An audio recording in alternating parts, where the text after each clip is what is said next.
Hello दोस्तों, नमस्कार।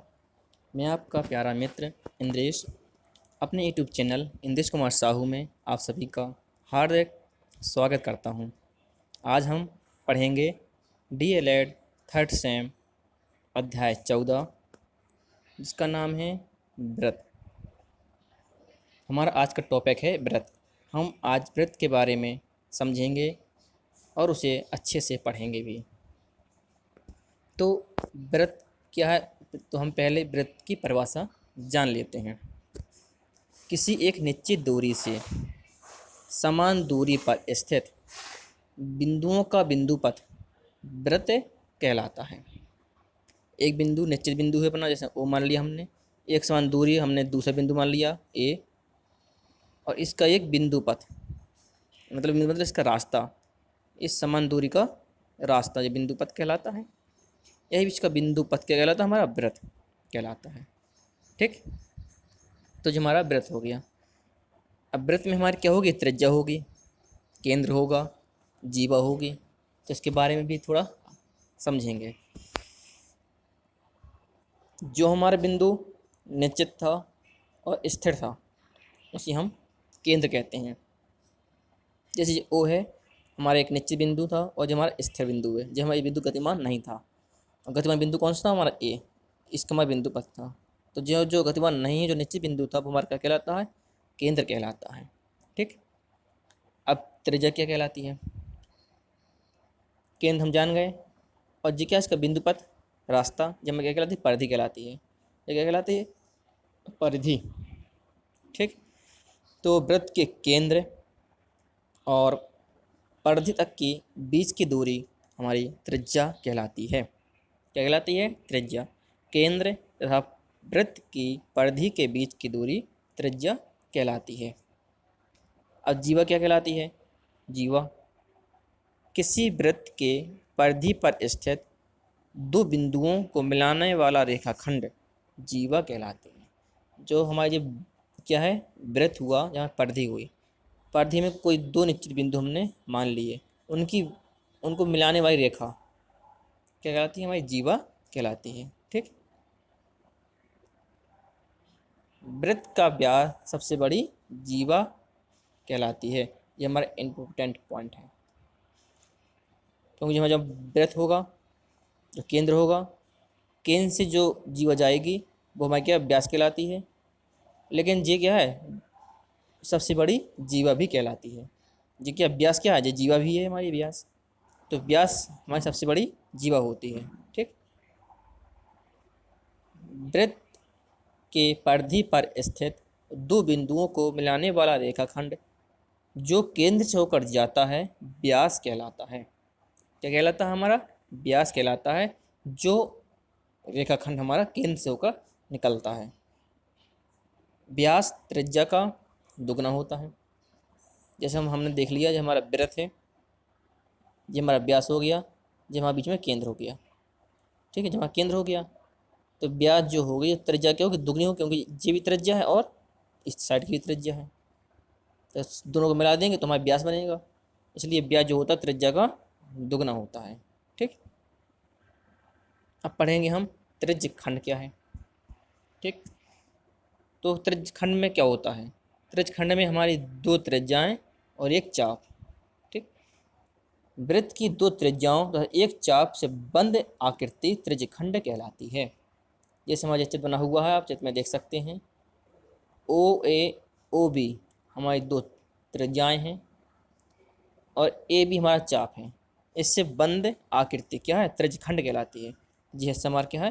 त्रिज्य खंड कहलाएगा। ठीक, ये तो थी हमारी छोटी छोटी परिभाषाएं। अब देखेंगे और इम्पोर्टेंट परिभाषाएं भी हैं, उनको भी देखेंगे।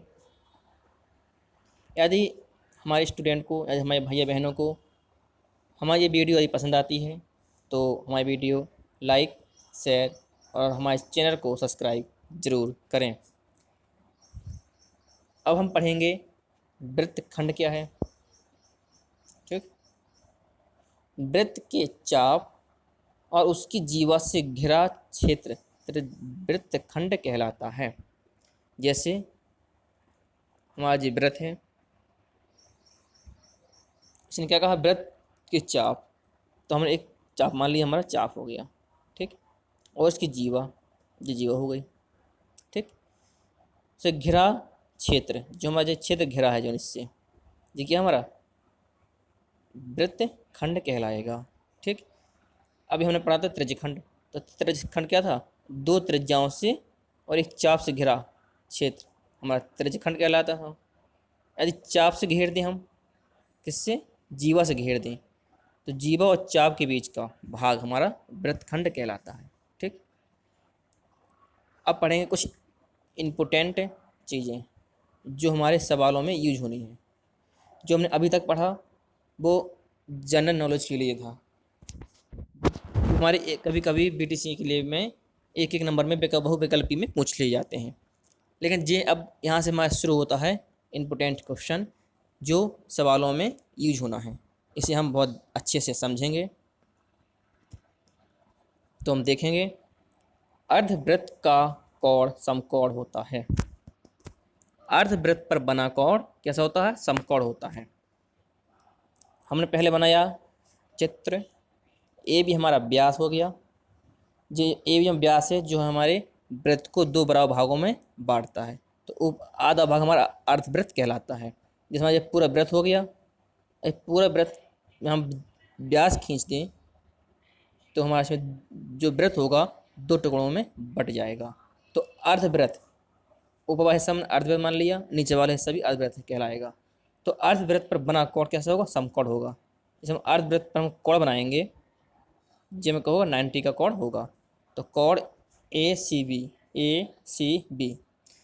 हमें ये ध्यान देना है, जिस कोण का हम नाम लिखते हैं उस कोण को हम बीच में लेते हैं, जो उसका कोण है वो कोण हम कैसे बीच में लेंगे। जिस हमें कोण सी का नाम लिखना है, 90 का नाम लिखना है, तो हम लिखेंगे ACB, कोण ACB लिखेंगे, या लिख सकते हैं BCA, इस प्रकार से भी लिख सकते हैं कोण सी का नाम, ठीक। और हम कोण सी अकेला भी लिख सकते हैं। एक कोण को हम 3 प्रकार से लिख सकते हैं, ठीक। तो ये हमारा 90 अंश कहलाएगा। अब देखेंगे आगे कि एक ही वृत्तखंड के कोण या एक ही चाप के अंतर्गत बने कोण समान होते हैं। हमारा कहने मतलब है कि हमने अभी पढ़ाया था वृत्तखंड, ठीक। अब एक ही चाप द्वारा परिधि पर बने कोण हमारे एक ही वृत्तखंड के कोण कहलाते हैं। तो ये हमारे परिधि पर बने हैं लेकिन एक ही चाप से बने हैं। देखो चाप हमारा एक ही है, एक चाप से ये बना है और उसी चाप से ये बना है। ध्यान देना है, ये हमारे पेपर में सवालों में हल होंगे और सवालों में हमें इसको यूज भी करना पड़ेगा। तो हम एक बार अलग से चित्र बना के समझा दे रहे हैं कि ये हमारा एक जीवा हो गई, एक ही जीवा से हमारे बने कोण हमारे एक ही वृत्तखंड के कोण कहलाते हैं। तो कोण जी हमारे कैसे होंगे, दोनों कोण समान होंगे और जी हमारा एक ही वृत्तखंड के कोण कहलाते हैं। इस प्रकार हमने लिखा है कोण ADB जी वाला कोण, कोण ACB जी वाला कोण हमारे कैसे होंगे, बराबर होंगे, हमारे एक ही वृत्तखंड के कोण कहलाते हैं, ठीक। अब हम आगे देखेंगे, एक चाप द्वारा केंद्र पर आंतरिक कोण, एक ही चाप द्वारा केंद्र पर आंतरिक कोण उसी चाप द्वारा वृत्त के परिधि पर बने कोण का दूना होता है, ठीक। ये हमारा इम्पोर्टेंट है, ये हमारी परीक्षा में और सवालों में यूज होना है, ठीक। तो हमें क्या लिखा है कि एक ही चाप द्वारा जो केंद्र पर बनेगा कोण वो परिधि पर बने कोण के दोगुना होता है, ठीक। इससे हम इस प्रकार से भी कह सकते हैं, किस प्रकार से कह सकते हैं कि एक चाप द्वारा केंद्र पर बना कोण उसी चाप द्वारा वृत्त के परिधि पर बने कोण के दूना होता है, ठीक है। हम इस प्रकार से भी कह सकते हैं। तो हम लिख देंगे कोण AOB हमारा जो ओ क्या है, केंद्र का कोण है, और दूना होगा कोण ACB के, किसके, ACB के मतलब परिधि के कोण के दूना होगा। इस प्रकार से कह सकते हैं। और इसे दूसरे प्रकार से कैसे कहेंगे कि एक ही चाप द्वारा वृत्त की परिधि पर बना कोण उसी चाप द्वारा केंद्र पर बने कोण का आधा होता है। ठीक, ऐसे हम इसका मान निकालें, कोण ए सी बी का मान निकालेंगे तो क्या लिखेंगे हम, 1/2 कोण ए ओ बी बराबर होगा कोण ए सी बी के। इस प्रकार से भी ले सकते हैं जब हम इस सी का मान निकालेंगे जब। ठीक, तो मैं आशा करता हूँ कि आपको ये नियम समझ में आ रहे होंगे। अब देखेंगे हम कि किसी वृत्त के केंद्र से जीवा पर डाला गया लंब जीवा को समद्विभाजित करता है। ये हमारे सवालों में यूज होना है, तो हम देखेंगे कि किसी वृत्त के केंद्र से जीवा पर डाला गया लंब जीवा को 2 बराबर भागों में बांटता है। तो हम कह सकते हैं कि ओ एम बराबर लंब है किस पर, ए बी पर लंब हो गया। तो ये हमारा कैसा, जब हमारा अब बराबर होगा तो हम कहेंगे ए एम बराबर है एम बी के बराबर होगा, क्योंकि जीवा पर लंब डालेंगे तो जीवा हमारे 2 भागों में बढ़ जाएगी, बराबर बराबर भाग में। इस प्रकार से भी कह सकते हैं। और क्या कह सकते हैं, जो हमारा ए एम होगा वो आधा होगा किसके, ए बी के। ए बी के ए एम का होगा आधा होगा, क्यों, क्योंकि ये क्या है, दोनों बराबर हैं। जब बराबर होंगे तो ये जो पूरा ए बी भाग होगा वो हमारा कैसा होगा, ए से आधा होगा। ऐसे हम कह दें कि इस पूरी की दूरी कितनी है, 8 है। ए बी जीवा की दूरी कितनी, 8 है। जब ये 8 हो गई तो हमने काफ़ी बताया था कि ए एम और एम बी क्या हैं, दोनों बराबर हैं, तो क्या हो जाएगा, जे भी 4 और जे भी 4 हो जाएंगे। 4 हो गई मतलब आधा हो गया, तो हम कह सकते हैं कि ए एम बराबर 1/2 ए बी। ठीक, मैं आशा करता हूँ कि आपको ये समझ में आया होगा।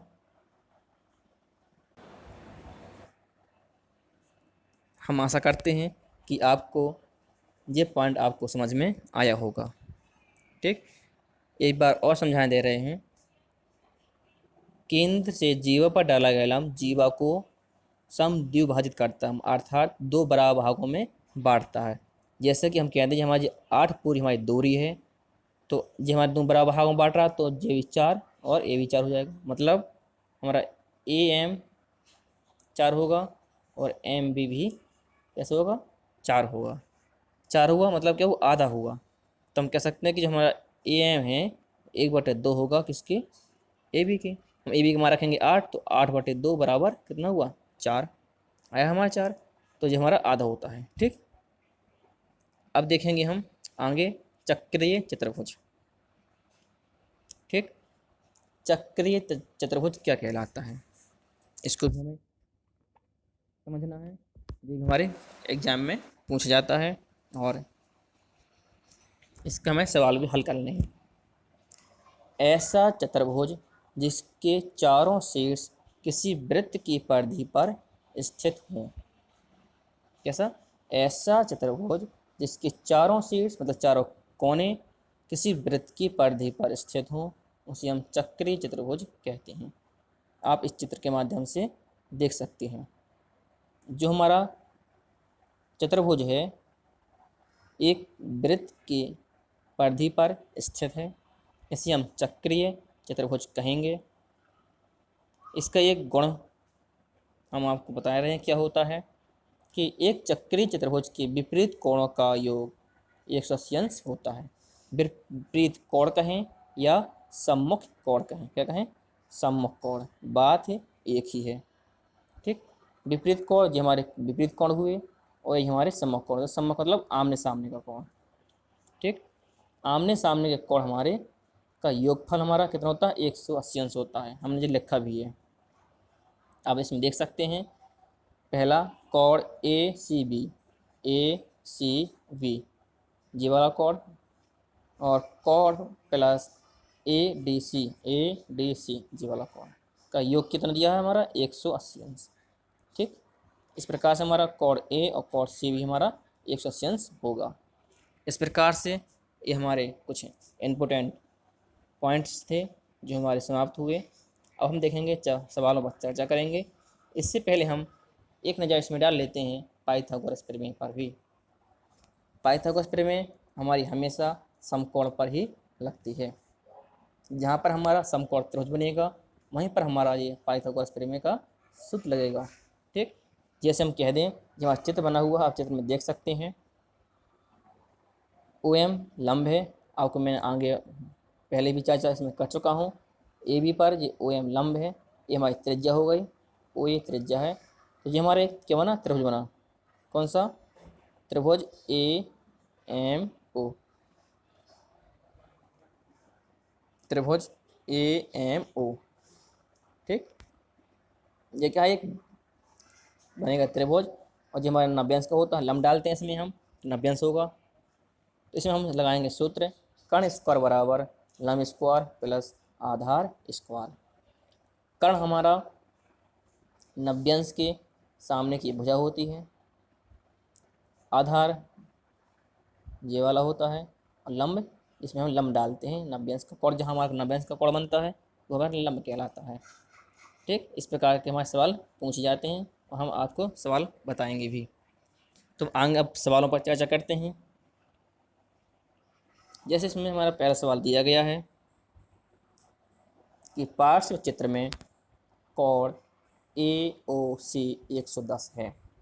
सवालों को बिल्कुल आपको अच्छे से समझना है कि कोण ए ओ सी दिया है, क्या दिया, कोण ए ओ सी जो कोण दिया हमारा 110, और कोण ए सी बी ज्ञात करना है, ए सी बी ये वाला कोण हमें ज्ञात करना है। ठीक, अब जी हम कोण कैसे ज्ञात करेंगे हम आपको बता रहे हैं।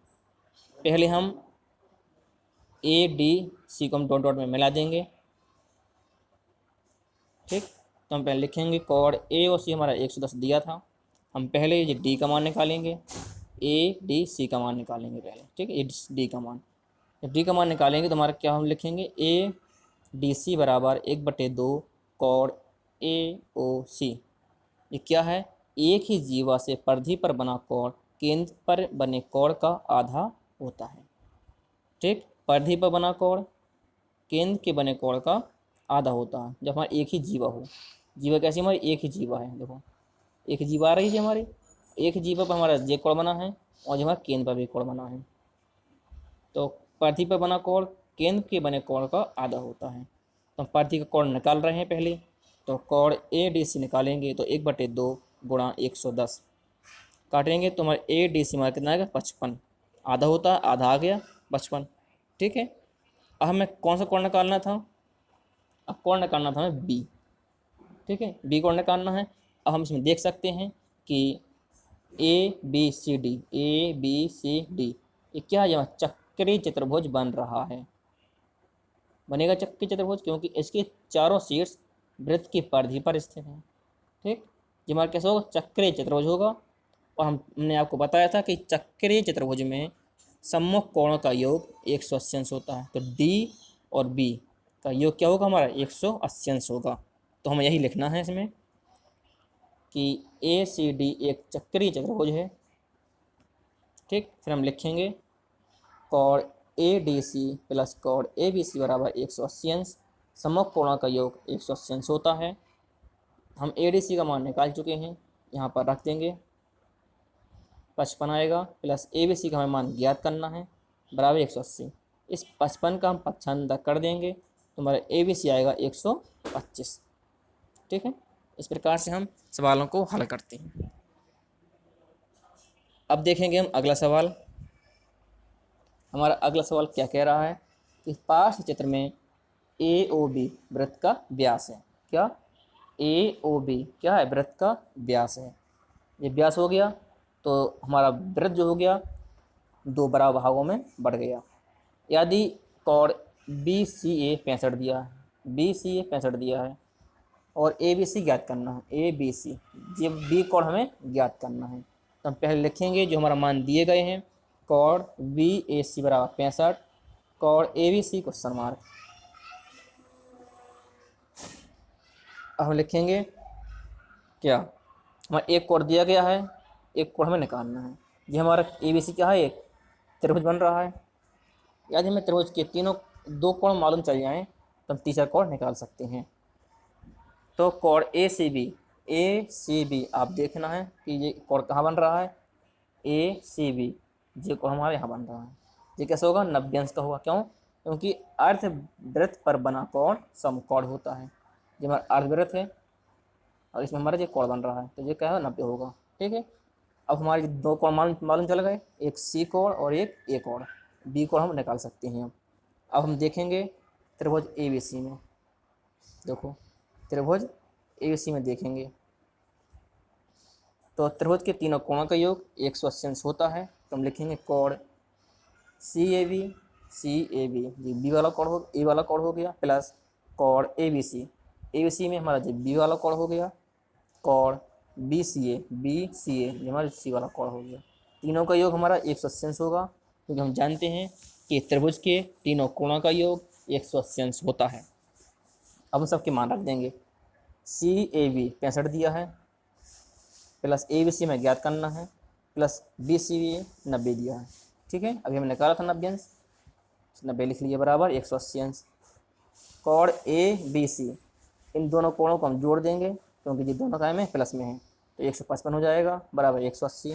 ABC का मान निकालेंगे तो 55 को हम क्या करेंगे, पक्षांतर कर देंगे।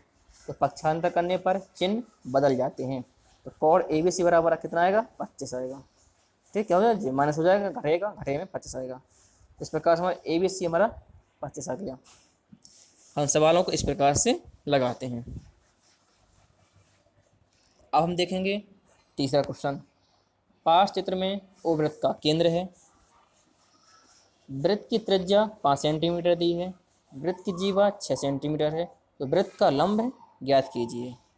इस प्रकार से भी कह सकते हैं वृत्त का लंब, या इस प्रकार से कह सकता है कि केंद्र से जीवा की बीच की दूरी ज्ञात कीजिए। ठीक है, तो हम पहले ये हमारा चित्र हमारा आपको सवाल में पहले से ही बना मिलेगा। ठीक, तो हम पहले तुरंत नोट करेंगे, वृत्त की त्रिज्या OA 5 सेंटीमीटर, OA हमारी वृत्त की त्रिज्या है जो हमारे 5 सेंटीमीटर दी है। वृत्त की जीवा 6 है, AB हमारी वृत्त की जीवा है। अब हमें क्या करना है, लंब ज्ञात करना, मतलब OA ज्ञात करना है। क्या, OA हमें क्या करना है, ज्ञात करना है। ठीक है, अब जो ज्ञात किस प्रकार से होगा हम आपको समझा रहे हैं। हमारा जे OAM क्या है जी, हमारा एक त्रिभुज है। ठीक है, त्रिभुज है। इस त्रिभुज में हम यदि AM मालूम चल जाए तो हम OM निकाल सकते हैं। तो AM कैसे मालूम चलेगी, जहाँ जीवा है, जो हमारा क्या है, लंब डला है। तो मैं आपको बताया था कि जीवा पर डाला गया लंब जीवा को समद्विभाजित करता है, 2 बराबर भागों में बांटता है। तो पूर्व कितनी दी 6, अब आदि कितनी जाएगी 3, तो लिखा हमने OM लंब AB पर, तब AM बराबर MB होगा। ये दोनों क्या होंगे, बराबर होंगे। AM और MB क्या है, बराबर होंगे। तो AM निकालेंगे हम तो AB का आधा होगा, 1/2 AB लिखेंगे। AB के मान 6 दिया तो AM कितना आ गया, 3 आ गया, क्योंकि जो क्या होता है बराबर बराबर होते हैं हिस्सा इसके, तो 6 दिया तो 3 3 हो जाएगा। ठीक, तो हमारा AM 3 आ गया। अब हम OM निकाल सकते हैं। त्रिभुज AMO में हम अब देखेंगे, देखो त्रिभुज कहाँ गया, AOM में देखेंगे हम। त्रिभुज में समकोण लगा है, 90 अंश का है क्योंकि ये लंब डला है। तो जब 90 अंश दिया है तो हम इसमें लगाएंगे पाइथागोरस प्रमेय। तो हमारा होता है कर्ण स्क्वायर बराबर लंब स्क्वायर प्लस आधा स्क्वायर। ठीक, कर्ण 90 अंश के सामने भुजा, तो 5 का स्क्वायर बराबर लंब, OM हमें ज्ञात करना है, तो OM का स्क्वायर प्लस आधार दिया हमारा कितना, AM 3 दिया है आधार। ठीक है, तो हमने 3 का स्क्वायर कर दिया। अब इसे हल करना है। अब हमें दिया 5 पे घात 2, तो किसी संख्या पर जितनी घात होती है उस संख्या का उतनी ही बार गुणा होता है। तो हमारा क्या होगा, 5 गुणा 5, तो कितना आएगा, 25 आएगा।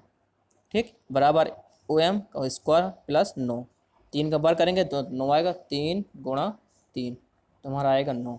ठीक है, तो हमने 9 लिख लिया। इस 9 का करेंगे पक्षांतर। ठीक, तो 25 - 9 बराबर OM का स्क्वायर। अब घटाएंगे इसको तो 16 बचेगा, तो ओ एम स्क्वायर। अब हम ओ एम निकालेंगे तो इस वर्ग का पक्षांतर करेंगे तो अंडर रूट में जाएगा, तो अंडर रूट 16, तो ओ एम होगा हमारा 4। ठीक, ओ एम क्या था हमारा 4 आ गया, और ये हमारा लंब था। ओ एम हमारा क्या था, ओ एम लंब था, ये हमें ज्ञात करना था लंब, तो हमारा ये आंसर हो जाएगा, ये हमारा आंसर हो जाएगा। तो हमने आपको इतने अच्छे से समझाया दिया है, तो मैं आशा करता हूँ कि आपको ये समझ में आया होगा।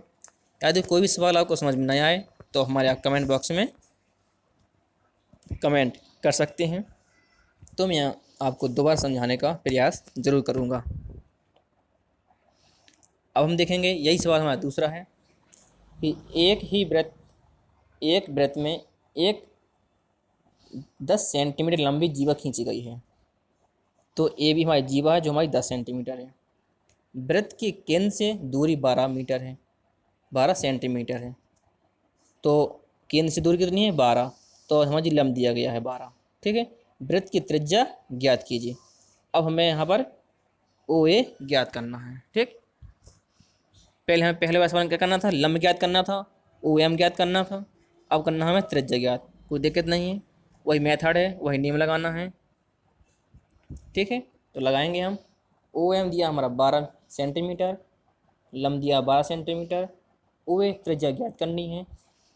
हमें ए एम ज्ञात करना है, तो ई एम कितना हो जाएगा, 5।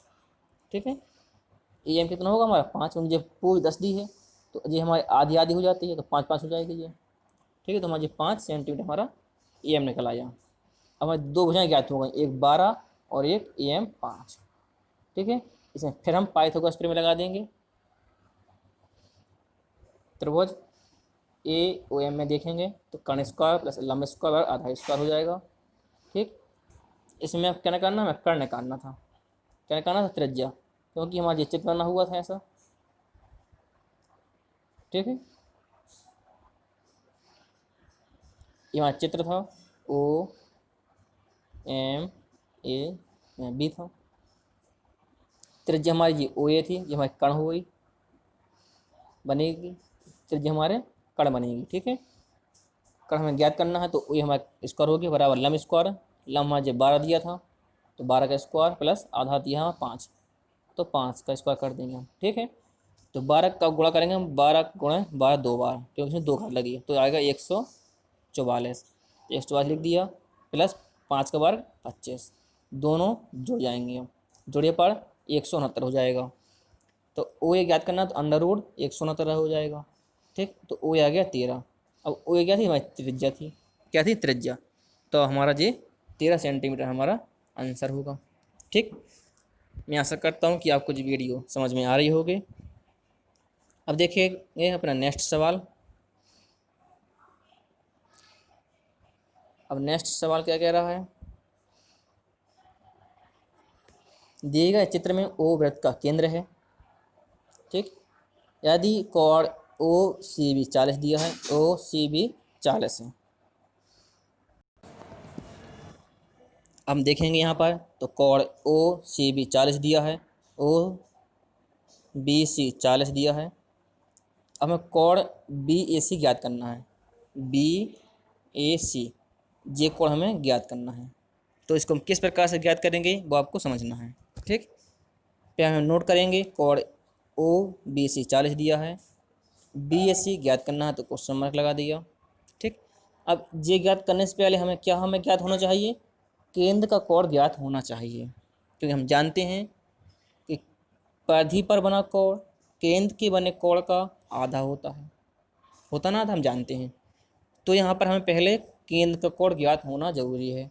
जब केंद्र का कोण ज्ञात होगा तो हम परिधि का कोण आसानी से ज्ञात कर सकते हैं। तो हम किस प्रकार से निकालेंगे केंद्र कोण, वो आपको देखना है। तो हम देखेंगे कि कोण ओ सी वी, जो सी वाला कोण और बी वाला कोण क्या होंगे, दोनों बराबर होंगे, क्योंकि अब हम यहाँ पर देखेंगे कि कोण बी और कोण सी कैसे होंगे, बराबर होंगे। जी बराबर कैसे होंगे, क्यों होंगे, वो आपको समझना है। जैसे ओ बी हमारी जो त्रिज्या है और ओ सी भी त्रिज्या है। ठीक है, त्रिज्याएँ हमारी क्या होती हैं, समान होती हैं। कैसे होती हैं, समान त्रिज्याएँ होती हैं। तो हमारा नियम एक बनता है कि जब समान भुजाएं होती हैं तो उनके सामने के कोण भी बराबर होते हैं। जो हमारा नियम होता है, मैं आपको ये नियम आपको लिखवा दिया है मैंने, ठीक है, कि समान भुजाओं के कोण आमने सामने के कोण क्या होते हैं, बराबर होते हैं। तो वहाँ एक कोण दिया 40 तो दूसरा भी 40 हो जाएगा, ठीक है। तो सी ओ सी बी हमारा कितना हो जाएगा 40, ओ सी बी जी वाला कोण हमारा कितना होगा 40 हो जाएगा, ठीक है। अब हम आसानी से केंद्र का कोण ज्ञात कर सकते हैं, क्यों, क्योंकि अब हमारा यहाँ पर एक बन रहा त्रिभुज ओ सी बी, एक हमारा बन रहा त्रिभुज। अब इस त्रिभुज की हमारे दो कोण ज्ञात हो गए हैं, एक कोण बी और एक कोण सी। जब हम किसी त्रिभुज के दो कोण ज्ञात हो जाते हैं तो तीसरा कोण हम आसानी से निकाल सकते हैं, क्योंकि त्रिभुज में तीनों कोणों का योग 180 अंश होता है।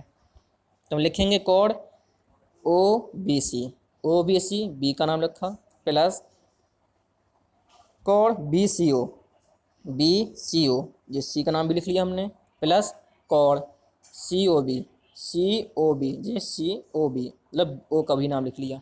तीनों कोणों का योग हमारा 180 अंश होता है, 180 अंश में लिख लिया। अब इन दोनों के हम मान रखेंगे, ठीक है। बी का मान दिया 40, सी का मान दिया था 40, कोण सी का मान भी 40 था। अब कोण सी और बी हमें ज्ञात करना है, दोनों को हम जोड़ देंगे तो 80 आएगा, 80 प्लस सी ओ बी बराबर 180 अंश। सी का पक्षांतर कर देंगे, किसका, 80 का पक्षांतर करेंगे हम। जब इस 80 का पक्षांतर होगा तो हमारा आएगा कोण सी ओ बी बराबर 100, ठीक है। सी ओ बी क्या हमारा, सी ओ बी जो कोण हमारा दिया है 100, ये कैसा कोण है, केंद्र का कोण हो गया, ठीक। इस प्रकार से हम केंद्र का कोण ज्ञात कर लेंगे। अब हमें परिधि का कोण निकालना था, तो हम जानते हैं कि एक ही जीवा द्वारा परिधि पर बना कोण केंद्र के बने कोण का आधा होता है, ठीक है। जीवा हम इसमें देखेंगे, एक ही हमारी जीवा है, देखो बी सी हमारी जीवा है, बी सी से हमारा केंद्र पर कोण बना है और परिधि पर भी कोण बना है। तो परिधि पर बना कोण केंद्र के बने कोण का आधा होता है। तो हम लिखेंगे कोण बी ए सी बराबर कोण 1/2 कोण सी ओ बी, ठीक है। सी ओ बी हमारा 100 दिया है, तो 1/2 गुणा 100। इस प्रकार से कोण बी ए सी बराबर आएगा 50। इस प्रकार से जो हमारा आंसर होगा। तो आपको ये सवाल समझ में आया होगा, मैंने एक एक पॉइंट आपको समझाया है। इस प्रकार से हम अब आगे बढ़ेंगे सवाल नंबर 6 पर। पास चित्र में ए सी बी 27 दिया है, ठीक है, ए सी बी 27 दिया है, तो कोण ए डी बी ज्ञात करना है, ए डी बी, ठीक है। तो इसमें नोट करेंगे, पहले हम क्या क्या दिया गया है हमें नोट कर लिया। अब हम देखेंगे कि ये हमारा एक ही वृत्तखंड के कोण हैं, किस प्रकार से, क्योंकि एक ही जीवा पर बने हुए हैं, डी और सी कोण हमारे एक ही जीवा पर बने हैं। एक ही जीवा पर परिधि पर बने कोण, एक ही जीवा द्वारा परिधि पर बने कोण क्या कहलाते हैं, वृत्तखंड के कोण कहलाते हैं, और ये दोनों कोण हमारे आपस में बराबर होते हैं, ठीक है। तो हमें निकालना था डी कोण, तो कोण ए डी बी बराबर होगा कोण ए सी बी के, क्यों, क्योंकि एक ही वृत्तखंड के कोण बराबर होते हैं। ये हमारा 27 दिया है, तो हम 27 में मान रख देंगे, तो हमारा डी भी 27 हो जाएगा, ठीक है। इस प्रकार से हमारे यहाँ पर जितने भी कोण बनेंगे सब बराबर होंगे। तो जिस प्रकार से हम कोण बना देंगे सब हमारे कोण कैसे होंगे, बराबर होंगे, ठीक, क्योंकि जी हमारे सब एक ही वृत्तखंड के कोण कहलाएंगे जब एक ही जीवा पर स्थित होते हैं। इस प्रकार से हम 7वां सवाल देखेंगे कि चित्र ओ वृत्त का केंद्र है, इसमें ओ हमारे यहाँ पर दिया गया है, ठीक है, ये हमारा ओ केंद्र हो जाएगा। इसमें ए बी सी 40 दिया है, ए बी सी ये 40 दिया है, ठीक है। सी A B 80, C A B ये हमारा 80 दिया गया है। तो कोण ए डी बी ज्ञात करना है, ए डी बी ये कोण ज्ञात करना है। तो अब यहाँ पर क्या दिमाग लगाएंगे हम कि जब हमें डी कोण ज्ञात करना है तो इसके पहले हमें सी कोण ज्ञात होना चाहिए, क्योंकि ये हमारे एक ही वृत्तखंड पर बने कोण हैं, क्योंकि ये एक ही जीवा पर बने हैं। देखो आप स्पष्ट रूप से देख सकते हैं कि इसमें एक ही जीवा है ए बी, इसी से हमारा सी बना है और इसी से डी बना है। डी हमसे मान पूछ रहा है, डी कब आएगा, जब हमें सी का मान ज्ञात होगा। तो सी आप आसानी से ज्ञात कर सकते हैं, क्योंकि ए बी सी एक क्या है, त्रिभुज है। ठीक है, और त्रिभुज की जब हमें दो कोण ज्ञात होते हैं तो हम तीसरा कोण आसानी से निकाल सकते हैं। तो निकालेंगे हम त्रिभुज ए बी सी में, देखेंगे हम तीनों कोणों को जोड़ देंगे, 180 लिखेंगे। दो कोणों का मान दिया गया है 80 और 40, तो मान रख देंगे। और कोण बी सी ए निकालना, क्योंकि हमें सी कोण निकालना है, तो सी लिखेंगे बराबर 180 अंश। दोनों को जोड़ देंगे तो 120 आएगा। इसको पक्षांतर कर देंगे तो हमारा आएगा कोण बी सी ए बराबर 60। ठीक है, जब सी का मान हमारा आ गया, इस सी का मान हमारा क्या होगा, ज्ञात हो गया कितना, 60 अंश। ठीक है, तो जितना भी सी होगा उतना हमारा डी होगा। तो हम लिखेंगे कोण ए डी बी बराबर कोण बी सी ए, एक ही वृत्तखंड के कोण बराबर होते हैं, तो हमारा ये भी 60 हो जाएगा। इस प्रकार से ये हमारे बीटीसी में इस प्रकार के सवाल पूछे जाते हैं। यदि किसी को भी इस सवाल में कोई डाउट हो तो आप मुझे कमेंट बॉक्स में कमेंट करके बता सकते हैं। यदि आपको हमारी वीडियो पसंद आती है तो लाइक शेयर और सब्सक्राइब जरूर करें। हमारी मुलाकात अगली वीडियो में फिर होगी, तब तक के लिए नमस्कार।